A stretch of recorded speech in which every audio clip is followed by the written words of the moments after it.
بسم اللہ الرحمن الرحیم. اسٹوڈینٹس السلام علیکم. آج civics F A part 2 topic 4 اور پارٹ 2 ہے.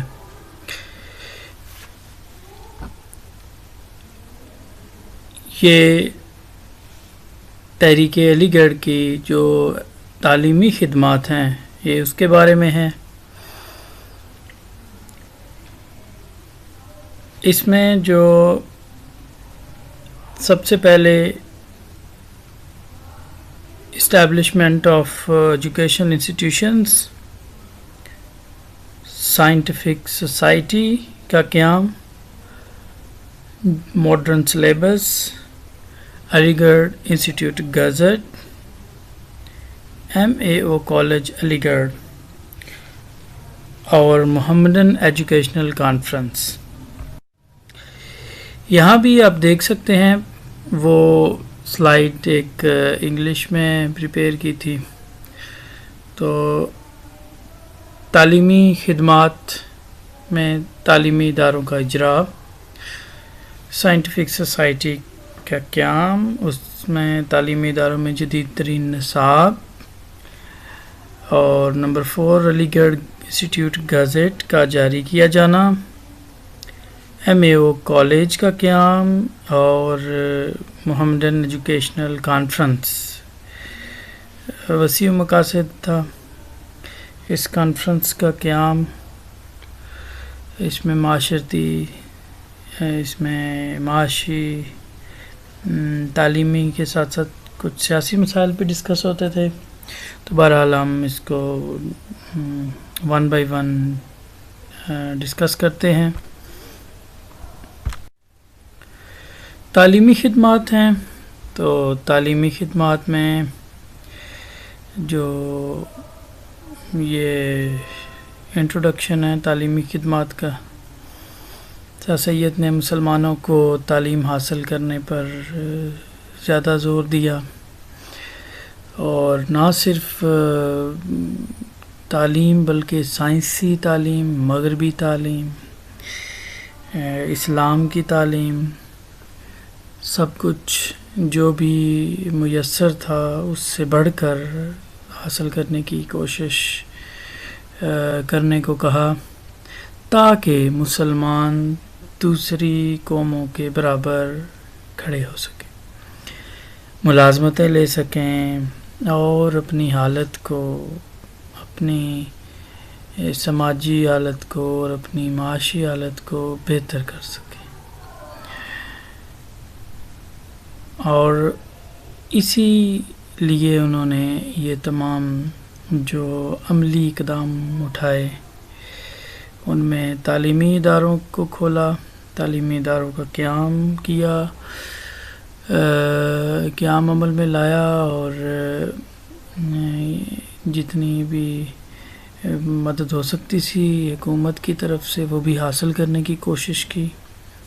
تو سر سید نے جو پہلا تعلیمی ادارہ کھولا وہ 1859 میں مراد آباد میں، اور پھر 1862 میں غازی پور میں، اور پھر 1875 میں علی گڑھ میں ادارے کا قیام عمل میں آیا. یہ MCQ بھی ہیں، بن سکتے ہیں، اور شارٹ کوسچنز بھی، کہ سر سید نے پہلا تعلیمی ادارہ کہاں پہ کب کھولا. تو دوسرا سوال یہ ہوتا ہے کہ سر سید احمد خان نے مراد آباد اور غازی پور میں کب تعلیمی ادارے کھولے، اور 1975 میں کس تعلیمی ادارے کا قیام عمل میں آیا. تو یہ تو ہو گئے شارٹ کوسچن امتحانی نقطہ نظر سے. اب ان اداروں میں جدید ترین جو علوم تھے وہ پڑھائے جاتے تھے، انگریزی، ادب، سائنس ساتھ ساتھ چل رہے تھے. اسی کے ساتھ پھر سائنٹیفک سوسائٹی قیام میں آئی. سائنٹیفک سوسائٹی اس لیے ضروری تھی اور اس کا مقصد تھا مغربی کتابوں کو اردو میں ترجمہ کر کے مسلمانوں کو بتانا. یہ 1863 میں غازی پور میں ہی قائم کی گئی، اور جب سر سید غازی پور سے علی گڑھ تبدیل ہوئے تو اس کا سوسائٹی کا صدر دفتر بھی علی گڑھ ہی منتقل کر دیا گیا. اور پھر جو ان اداروں کے اندر جو جدید ترین نصاب ہے اس کا مسئلہ تھا، وہ بھی انہوں نے بالتخصیص ہر طرح کا اسلامیات، معاشرتی علوم، ہر طرح کا اس کا انتظام کیا. قرآن پاک، سائنس اور انگریزی بھی بیک وقت پڑھائے جاتے تھے. مسلمانوں کو جدید دنیا کے مقابلے میں لانا تھا. اب سر سید احمد خان نے کو ضرورت پڑی تو سر سید احمد خان نے علی گڑھ انسٹیٹیوٹ گزٹ کا اجرا کیا، جو کہ اس رسالے میں جتنی بھی سرگرمیاں ہوتی تھیں وہ اردو اور انگریزی زبان میں شائع ہوتی تھی. اور اس میں مسلمانوں کے برصغیر کے عوام کے معاشی، سماجی، سیاسی مسائل پر لوگ اظہار خیال بھی کرتے تھے. یہ 1866 میں گزٹ کا آغاز کیا گیا. اور اس کے بعد ایم اے او کالج ہے 1877 میں، جو 75 میں اسکول تھا وہ 1877 میں کالج بن گیا. اور یہی کالج 1920 میں پھر یونیورسٹی بھی بن گیا، جو ایک بہت مشہور یونیورسٹی ہے. سر سید احمد خان کا خواب پورا ہوا. یہ یونیورسٹی آکسفورڈ اور کیمبرج کے ہم پلہ آ گئی. تو سر سید احمد خان کی کوشش بھی یہی تھی کہ وہ جو ادارے قائم کر رہے ہیں وہ مغربی تعلیمی اداروں کے مقابلے میں کام کریں. تو